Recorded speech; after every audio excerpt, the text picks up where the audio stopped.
One of the things you might get to do is you might get to speak to our bunny coach expert, Fiona Murphy, who joins us now for some latest advice on the second or third most popular pet in family homes across Ireland. Fiona Murphy, great to have you with us back again. Hi Brian, how are you? How's things? I've learned so much in speaking to you over the last couple of weeks. Do you know how many times I've told people that rabbits eat their poo a second time? Well, it always disgusts people, and for somebody who doesn't have any rabbits at home, they always wonder how I know. Well, I know from speaking to you, of course. Listen, Amazing. Rabbits, they're a bit of a quandary for me, right? Because they're these beautiful, fluffy, small, light-looking animals who seem like they want to be picked up and cuddled, but yet they've got very big teeth and quite sharp claws. Should we be handling them at all? And if so, how? Okay, so this is one of the myths that are out there, is that you shouldn't pick up your rabbit because they're prey animals and they don't like it.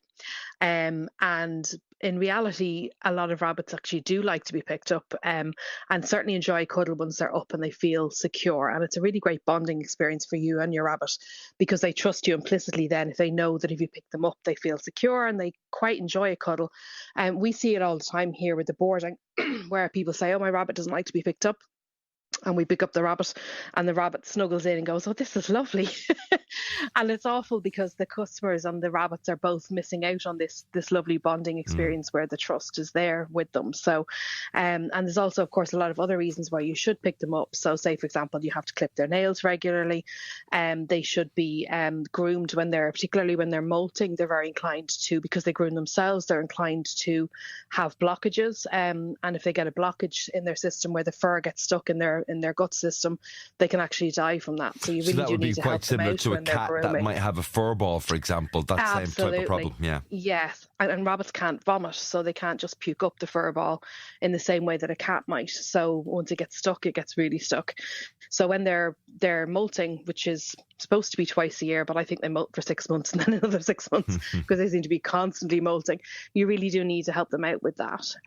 Also, you have to be able to get them into a carrier when you want to take them to the vets, or you need to take them to the boarding or grooming or whatever.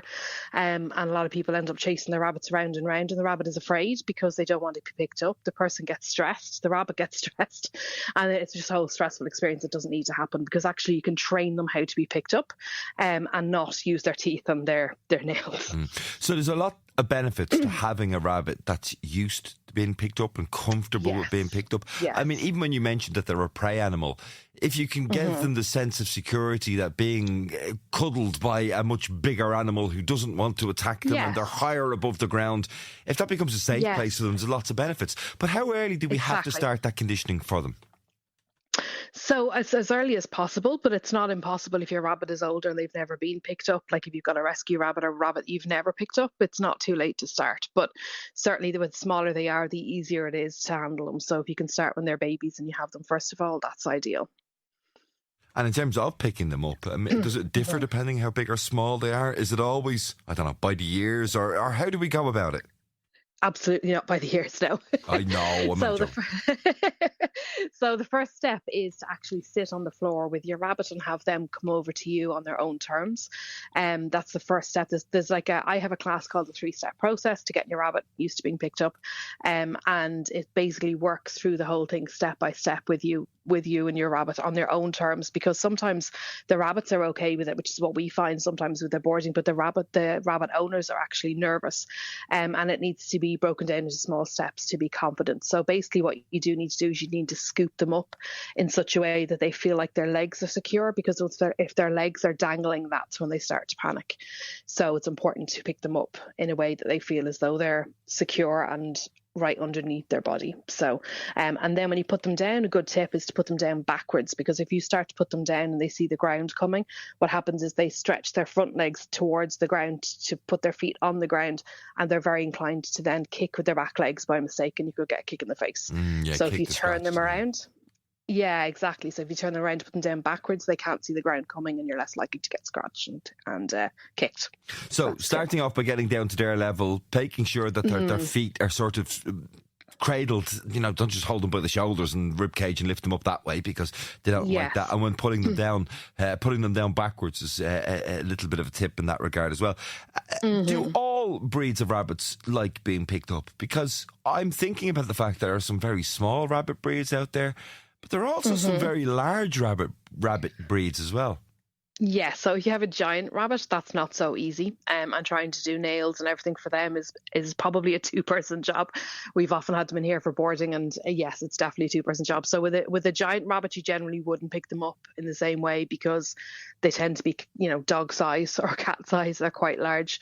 But certainly you can sit on the floor with them and have them come to you and have them get used to coming onto your lap and cuddle them that way, without having to do the nails, without having to pick them up and then to do things like the nails and stuff. You just do it on the floor at their level. Is there ever a size of rabbit that you've had in your care that you've sort of said, no, this one's definitely too big? How big do giant rabbits get? I think it depends on the breed, but I think they can get up to I think it's 10 kilos. So even when they're quite young, they can be 4 and 5 kilos. So a standard full-sized rabbit, fully grown, would be around 2.5 kilos would be kind of an average. So yeah, you can imagine how big they are. So if we've had them in for boarding and we're doing nails for them, we would do 2 people to do it, and we would sit on the floor with them on our lap and then do the nails from there. You also mentioned the expression goes, teaching an old dog new tricks, but I mean, you said rescue rabbits, older rabbits can also be taught to get used to this type of care. Is it more challenging though? It is, particularly if you don't know what their history is, or they've had a very negative history with humans. They might have a lot of distrust and they can be aggressive. Certainly a rabbit that's not neutered as well is inclined to be lungy and more likely to bite and scratch. So one of the things you can do, which is good for their health as well, is to get them neutered, and that will help settle their hormones, because they tend to be more anxious as well when they're full of hormones. So that will definitely help. If they've got a past history of being neglected or being mishandled, then it's going to take you longer to do it, and you need to spend longer on each stage of the process getting them used to it. But either way, sitting on the floor with them, letting them come to you, and just basically ignoring them while you're sitting on the floor. You can sit and you can read a book or you can watch TV, have them come over to you, and don't touch them every time they come over, because otherwise they will start running away because they think, oh, you're going to pick me up. So it is a case of kind of ignoring them and only occasionally then building in the touch on them, and then building up then to picking them up and gradually earn their trust that way. So actually, as the pet owner, we often think we have to do something to be able to engage with our pets. Taking that approach of sitting around them and just ignoring them and letting you become part of their world is probably the easiest way to go about it. Yes, exactly. It's a great way to just incorporate your rabbit into your day-to-day when you're sitting watching TV anyway, or for you to sit and incorporate them into you into their day as well, where they're just maybe just pottering around having a bit of free roam time, and you can sit on the floor with them while they're doing that. Can rabbits become jealous? What I'm thinking about is for those, and we've talked about this before, the challenges of having more than one rabbit, but for those houses and homes that do have more than one rabbit, if attention goes to one rabbit, will you notice the other one becoming jealous, wanting to be picked up and cuddled as well? Yeah, you can do, absolutely. It's completely down to their personalities, and they're also individual. And if you have a pair of rabbits that are bonded, you could have one that's quite dominant.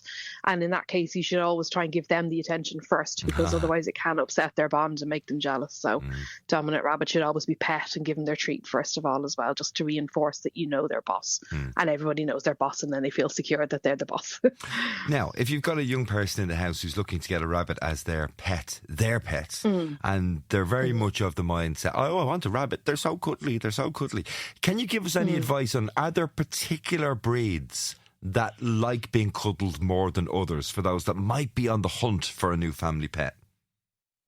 Yes, okay. So the problem with that is that a lot of rabbits in Ireland are crossbreeds.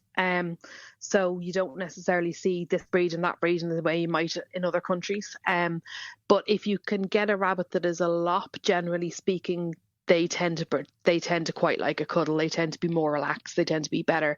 The mini lops I'm thinking of, particularly, they're a particular breed, but a lot of people say, oh, this is a mini lop, and it's actually huge. Right. Mini lops are supposed to be like 1.5 kilos, kind of that sort of size. And breeders or pet shops tend to say, oh, this is a mini lop, and because its ears go down, that's what they sell it as. But generally speaking, they can be more relaxed than a rabbit with their ears up. I don't know what the logic is, but we find that the mini lops tend to be more chilled. Netherland dwarfs, the very, very small ones, tend to be feisty. And then the continental giants, or the giant rabbits, they're very They're very chill usually. You wouldn't think they would be, but they're very relaxed. So, but again, you'd be sitting on the floor with them and on their terms. But mini laps, I think, can make quite a good pet for kids. But again, the kids have to be supervised. The kids should learn to sit on the floor with their rabbit rather than picking them up and carrying them around. And of course, the adult needs to be responsible for the care, not just, well, here's a rabbit for the kids and leave them at it, you know. The adult has to want the rabbit too. Can you even, simply by looking at a photograph, tell what breed a rabbit is? I mean, because I've got this concept that, generally speaking, when it comes to dogs, I'll have a pretty good guess as to what breed it might be. With cats, I've no idea. No concept whatsoever. Now, I'm not a catty type person, but to me, all rabbits look the same. Yes, so there can be things like their body type, their fur colour, the kind of fur that they have. For example, there's a Rex rabbit out there which has got this like really velvety coat. The dwarfs tend to have little small ears, and obviously the lops have the ears go down. So you can often tell by looking at them what kind of rabbit might be in the mix. But like I say, it's unusual to get people who actually breed an actual true to breed rabbit over here. Like, it's not really, because we don't do the rabbit showing in the same way as they do in the UK. So a lot of people just put two rabbits together and breed the one. Yeah, way to go. Well, it's great as always to get some advice, but as you said, rabbits can and probably should be picked up as an important part of their training, and leads to so many other benefits as well. And start the training early. You can start it late, but start on the floor and become part of their world. Fiona Murphy, rabbit expert. Remind us again where people can find you if they're rabid about finding out more about rabbits.